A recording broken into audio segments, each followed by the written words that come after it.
कौन सनातन धर्म भेदभाव को प्रश्रय दौछि? कौन सनातन धर्म द्वारा ही समाज आज भांगी पड़ी? नमस्कार दर्शक बंधु, आपण मानक स्वागत करछि धर्म रक्षक आउ कोन भिडियो रे। दर्शक बंधु, आज भिडियो रे मु एई जो व्यक्ति जनक भिडियो आपण माने एबे देखिबे, से भिडियो टी आगे प्रथम देखंतु, तापर यांक बयान को आज आमे खंडन करिबा।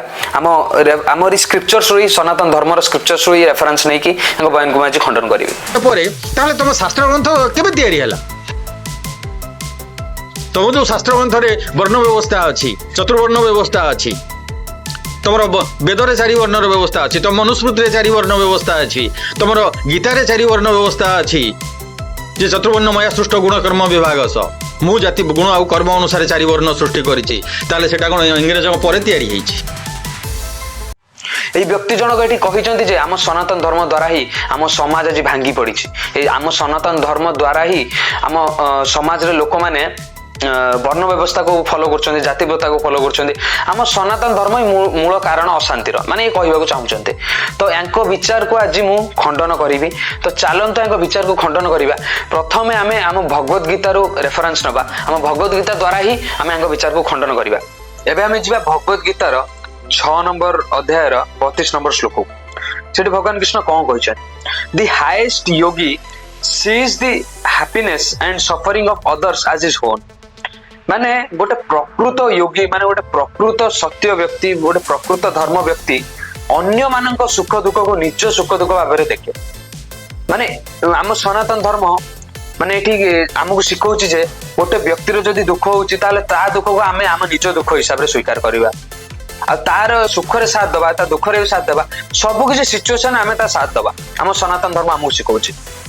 ଏବେ ଆଉ ଗୋଟେ ଶ୍ଲୋକକୁ ଆମେ ଯିବା ଭଗବତ ଗୀତାର ଅଧ୍ୟାୟ 9 ର 29 ନମ୍ବର ଶ୍ଲୋକରେ।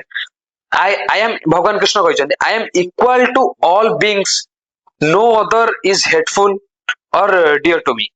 ମାନେ ଏଠି ଭଗବାନ କୃଷ୍ଣ କହିଛନ୍ତି, ମୁଁ ସମସ୍ତଙ୍କ ପାଇଁ ସମାନ। ମାନେ ଗୋଟେ ବ୍ୟକ୍ତିକୁ ମୁଁ ଖରାପ ରୂପରେ ଦେଖିବି, ଆଉ ଗୋଟେ ବ୍ୟକ୍ତିକୁ ଭଲ ରୂପରେ ଦେଖିବି, ସେମିତି ନୁହେଁ। ମୋ ପାଇଁ ସମସ୍ତେ ହଉଛନ୍ତି ସମାନ, ଭଗବାନ କୃଷ୍ଣ ଏଠି କହିଛନ୍ତି। ଆମେ ଯଦି ଯିବା ଏବେ ଆଉ ଗୋଟେ ଅଧ୍ୟାୟକୁ 13 ନମ୍ବର ଅଧ୍ୟାୟର 27-28 ନମ୍ବର ଶ୍ଲୋକକୁ, ଦି ସୁପ୍ରିମ ଲର୍ଡ ଏକ୍ଜିଷ୍ଟ ଇକ୍ୱାଲି ଇନ ଅଲ୍ ବିଙ୍ଗସ୍। ମାନେ ଭଗବାନ କୃଷ୍ଣ ଯିଏ କି ସୁପ୍ରିମ ଲର୍ଡ, ସେ କହିଛନ୍ତି ଯେ ମୁଁ ସମସ୍ତଙ୍କ ଭିତରେ ଅଛି। ମାନେ ସମସ୍ତଙ୍କ ଭିତରେ ଆମ ସୁପ୍ରିମ ଗଡ ହେଡ୍ ଯିଏ ଅଛନ୍ତି ସମସ୍ତଙ୍କ ଭିତରେ ସମାନ ରୂପରେ ଅଛନ୍ତି। ସେଥିପାଇଁ ଆମ ସନାତନ ଧର୍ମରେ ଭେଦଭାବ ନାହିଁ। ଆଉ ଆମେ ଯିବା ଏବେ ବେଦ ଆଡକୁ ଯିବା, ଯଦି ଉପନିଷଦ ଆଡକୁ ଯିବା, ଆମେ ପ୍ରଥମେ ଉପନିଷଦ ଦେଖିବା। Esha ଉପନିଷଦରେ one who sees all beings in the self and the self is all beings does not hate anyone। ଯୋଉ ବ୍ୟକ୍ତି ସମସ୍ତ ଜୀବଙ୍କ ମଧ୍ୟରେ ନିଜକୁ ଓ ନିଜର ମଧ୍ୟରେ ସମସ୍ତ ଜୀବଙ୍କୁ ଦେଖେ, ସେଇ ବ୍ୟକ୍ତି ହଉଛି ମହାନ। ଏବେ ଯିବା ଆମେ ଯଜୁର୍ବେଦକୁ। ଯଜୁର୍ବେଦରେ ଲେଖା ହେଇଛି, may we look upon all beings with the eyes or friendship। ସମସ୍ତ ଜୀବଙ୍କୁ ବନ୍ଧୁତ୍ୱ ଓ ସ୍ନେହ ଦୃଷ୍ଟିରେ ଦେଖିବା ଉଚିତ ବୋଲି ଏଇ ମନ୍ତ୍ରଟା ଆମକୁ ଶିଖାଏ। ଏବେ ଆମେ ଯିବା ଋଗ୍ବେଦକୁ। ଋଗ୍ବେଦରେ କଣ କୁହାଯାଇଛି, ଋଷି ମାନେ କଣ କହିଛନ୍ତି, ଚାଲନ୍ତୁ ଯିବା। Let's your heart and minds B one. ମାନେ ଏଠି କହିଛନ୍ତି ଯେ ତମ ହୃଦୟ ଆଉ ତମ ମନକୁ ଏକ କର, ଆଉ ସମସ୍ତେ ମିଳିମିଶିକି ରୁହ। ଆମ ଋଗ୍ବେଦ ବି କହୁଛି। ତାହେଲେ ଏଇଠି ପ୍ରଶ୍ନ ଉଠୁଛି ଯେ ଆମ ସନାତନ ଧର୍ମ ଦ୍ଵାରା ଭେଦଭାବ କୋଉଠି ସୃଷ୍ଟି ହେଲା? ଆମ ସନାତନ ଧର୍ମ କେମିତି ଆମ ସମାଜକୁ ଭାଙ୍ଗିଲା? ଆମ ସନାତନ ଧର୍ମ ଏମିତି ଗୋଟେ ପବିତ୍ର ଧର୍ମ ଯାହା ଦ୍ୱାରା ହିଁ ଆମ ସମାଜ ଏକଜୁଟ ହେଇକି ଅଛି ଆଜି। ଯାହା ଦ୍ୱାରା ହିଁ ଆମ ଭଗବତ ଗୀତା, ଆମ ଋଗ୍ବେଦ, ଏମିତି ଆମର ଉପନିଷଦ ବି ମଧ୍ୟ ଅଛି, ତାଙ୍କ ଦ୍ୱାରା ହିଁ ଆମେ ଆଜି ଏକଜୁଟ ହେଇକି ଅଛନ୍ତି। ଏଇଭଳିଆ ବିଚାର ରଖୁଥିବା ମନୁଷ୍ୟ, ଏଇଭଳିଆ ବିଚାର ରଖୁଥିବା ବ୍ୟକ୍ତି ଜଣକ ଆମ ସନାତନ ଧର୍ମକୁ ବ୍ଲେମ କରିବା, ଆଉ ସନାତନ ଧର୍ମକୁ କହିବେ ସନାତନ ଧର୍ମ ଦ୍ୱାରା ହିଁ ସମାଜରେ ସବୁ ଅଶୃଙ୍ଖଳା ହଉଛି, ବିଶୃଙ୍ଖଳା ସୃଷ୍ଟି ହଉଛି। ତାହେଲେ ଏବେ ଆପଣ ମାନେ କୁହନ୍ତୁ ଯେ କୋଉଟା ଠିକ କୋଉଟା ଭୁଲ, ଏଟା ଆପଣ ମାନଙ୍କ ଉପରେ ମୁଁ ଛାଡୁଛି। ଆଉ ଇଏ ବ୍ୟକ୍ତି ଜଣକ ଆଉ ଗୋଟେ ଭିଡିଓ ଅଛି, ସେ ଭିଡିଓ ଟିକେ ଦେଖନ୍ତୁ। ଯଦି ତମେ କହିବ ଇଂରେଜଙ୍କ ପରେ ତିଆରି ହେଇଛି, ତାହେଲେ ତାକୁ ଆଗ ଚିର, ତାକୁ ଆଗ ଜାଳ। ଯେଉଁ କଥାକୁ ବାବା ସାହେବ ଆମ୍ବେଦକର 1927 ମସିହା ଡିସେମ୍ବର 25 ତାରିଖ ଦିନ ଜଳେଇଥିଲେ, ତମେ ଆଗ ତାକୁ ଜଳାଅ।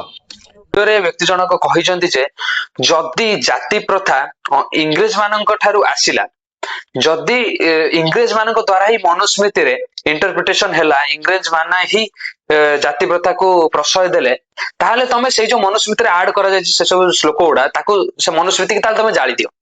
ସତ୍ୟ ହେଉଛି କଣ ତାହେଲେ? ସତ୍ୟ ହେଉଛି ହଁ ଆମ ମନୁସ୍ମୃତିରେ ଇଣ୍ଟରପ୍ରିଟେସନ ହେଇଛି। ମନୁସ୍ମୃତିରେ ବ୍ରିଟିଶର ମାନେ ଆସିଲା ପରେ ଇଣ୍ଟରପ୍ରିଟେଟ କରିଛନ୍ତି ବହୁତ କିଛି ଜିନିଷ, ଯୋଉଥିପାଇଁ ଆମ ଆଜି 6000+ ଜାତି ଅଛି। ଆମର ତ ପ୍ରଥମେ ବର୍ଣ୍ଣ ବ୍ୟବସ୍ଥା ଥିଲା। ଆମର ଭଗବତ ଗୀତାରେ ହିଁ ମେନସନ ଅଛି ଚାତୁର୍ବର୍ଣ୍ଣ ମହାସୃଷ୍ଟମ ଗୁଣକର୍ମ ବିଭାଗଛ। ବର୍ଣ୍ଣ ବ୍ୟବସ୍ଥାକୁ ଏଇ ଯୁବକ ଜଣକ କହୁଛନ୍ତି ଯେ ବର୍ଣ୍ଣ ବ୍ୟବସ୍ଥା ଆସିଥିଲା। ବର୍ଣ୍ଣ ବ୍ୟବସ୍ଥାର ଅସୁବିଧା କଣ ରହୁଛି ମୁଁ ବୁଝିପାରୁନି। ଯଦି ଗୋଟେ ବ୍ୟକ୍ତି ତା କର୍ମ ଅନୁସାରେ ତାକୁ ତା ବର୍ଣ୍ଣ ପ୍ରାପ୍ତି ହଉଛି, ଏଥିରେ ଅସୁବିଧା କଣ? ଏତେ ତ ଭଲ ଜିନିଷ ଏଇଟା। ଜାତି ପ୍ରଥା ତ ଖରାପ ଜିନିଷ, ଯୋଉଟା କି ଆମ ସନାତନ ଧର୍ମ କେବେ ପ୍ରଶ୍ରୟ ଦେଇନି। କିନ୍ତୁ ଆମ ବର୍ଣ୍ଣ ବ୍ୟବସ୍ଥା ତ ମୂଳରୁ ହିଁ ଥିଲା ନା। ବର୍ଣ୍ଣ ବ୍ୟବସ୍ଥା ଦ୍ଵାରା ହିଁ ସମାଜ ଚାଲିବା ଦରକାର ବି। ଏବେ ମୁଁ ଏଇ ବ୍ୟକ୍ତି ଜଣକ ଆଉ ଗୋଟେ ଭିଡିଓରେ କହିଛନ୍ତି ଯେ ଇଂରେଜ ମାନେ ଯଦି ଆସିଲେ, ବ୍ରିଟିଶର ମାନେ ଆସିଲେ ଆଉ ଇଣ୍ଟରପ୍ରିଟେଟ କଲେ ମନୁସ୍ମୃତିରେ, ତାହେଲେ ସେଇ ମନୁସ୍ମୃତିକୁ ହିନ୍ଦୁ ମାନେ ଜାଳିଦବା ଦରକାର। ଯେହେତୁ ଇଣ୍ଟରପ୍ରିଟେଟ କରିଛନ୍ତି ତାପରେ ସେ ବିଶ୍ୱାସ କରିବେ। ମାନେ ଡିସ୍କ୍ରିମିନେସନ ସେଇଥିପାଇଁ ହଉଛି। ତାହେଲେ ସେ ଡିସ୍କ୍ରିମିନେସନ ଯଦି ହଉଛି ତାହେଲେ ତମେ ଜାଳିଦିଅ ସେ ପୁସ୍ତକକୁ। ମୁଁ ତାଙ୍କୁ ଏବେ ଆଉ ଗୋଟେ ପ୍ରଶ୍ନ କରିବି, ସେଇ ସମୟରେ ସେମିତି ମାନେ ବ୍ୟାକୱାର୍ଡ କାଷ୍ଟ ଯୋଉମାନେ ରହିଲେ ସେମାନେ ସେତିକି ଫାଇନାନ୍ସିଆଲି ଷ୍ଟ୍ରଙ୍ଗ ନଥିଲେ, ସେମାନେ ସେତିକି ତାଙ୍କ ପାଖରେ ସେତିକି ସପୋର୍ଟ ନଥିଲା, ସେଥିପାଇଁ ତାଙ୍କ ପାଇଁ ରିଜର୍ଭେସନ ହେଇଥିଲା।